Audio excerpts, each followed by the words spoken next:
And today's question is the UNC version of our weekly question, which is, what was the biggest offseason need for UNC, and did they fix it?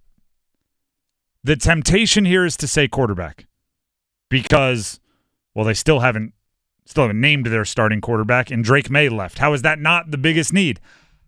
I don't think it is, though. I think the biggest need after this past season was offensive line. Whoever ends up being the quarterback, whether it's Connor Harrell, Max Johnson, Jacoby Criswell, somebody else, whether they direct snap to Omari and Hampton, like whatever it ends up being, they're going to need an offensive line to have a chance. The running game is going to be the engine of this offense with Omari and Hampton, and that obviously needs a dominant offensive line to be as effective as possible. And after last season, 4 starters gone. Left tackle Diego Pounds transferred to Ole Miss. He'll be a starter on the number 6 team in the country according to the preseason coaches poll. Right tackle Spencer Rowland signed with the Vikings as an undrafted free agent. Interior linemen Ed Montelis and Will Barnes exhausted their eligibility. They can't come back. So basically, Willie Lampkin, who was awesome, he was very good last year, mostly as an interior offensive lineman. He can move around a little bit. Preseason All-Conference, preseason All-ACC. Preseason All, I believe his 3rd team last year. Yes. He's kicking to guard this time. He is a transfer from Coastal Carolina. So last year, proved himself in the ACC during the season last year, now going in with higher expectations. But it's just him as far as returners. And they've – so that's the answer to my question, the first part. What's the biggest need for UNC heading into the offseason? Rebuilding the offensive line. Did they fix it? Maybe. They brought in 3 transfers that I think are going to impact the team in some way. There's Howard Sampson from North Texas to potentially play left tackle. He is 6'8", 325 pounds. But inexperienced, right? Didn't play a lot at North Texas. But I would assume the athletic profile is absurd, being that size and being someone that North Carolina was so excited to get out of the portal. Jakiah Leftwich from Georgia Tech to potentially take one of those tackle spots.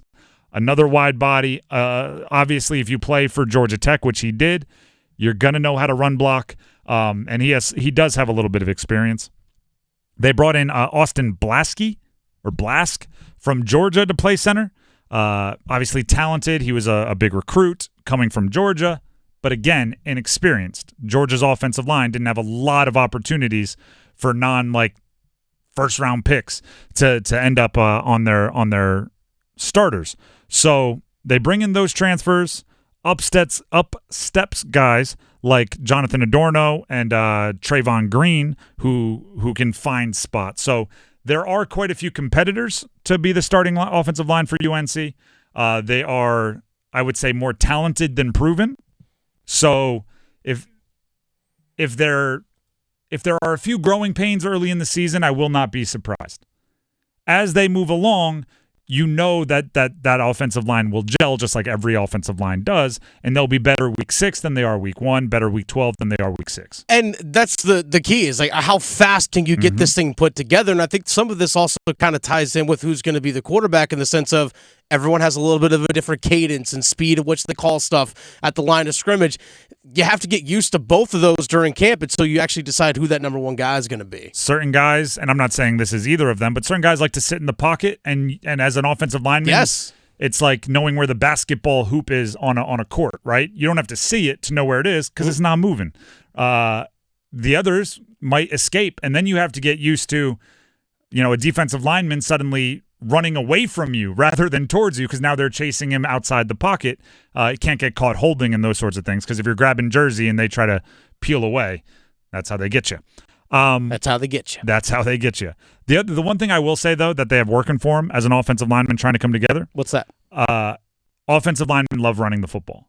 They like to fire out forward. That is a fact. Rather than have to backpedal and anchor, which is essentially what pass blocking is. Pass blocking is really just, unless you're the best of the best, it's getting run over slowly, right? Your momentum, you can't fire out. You have to backpedal and punch. It's a very difficult situation. If you can just get them comfortable running the football with Omari and Hampton, firing out, being bullies, pushing forward, that is something they can lean on to have success early with an inexperienced offensive line as they get their feet wet with the pass blocking and everything else. So I'll say they made a valiant effort to fix it. If they did or not is going to be a time or tell thing. It's hard to know how offensive linemen will play until you see that unit of 5 together out there. So call it a cop-out. I think their biggest need was offensive line. I think they made a valiant effort to fix it in both the portal and with guys developing. We'll see if they did or not.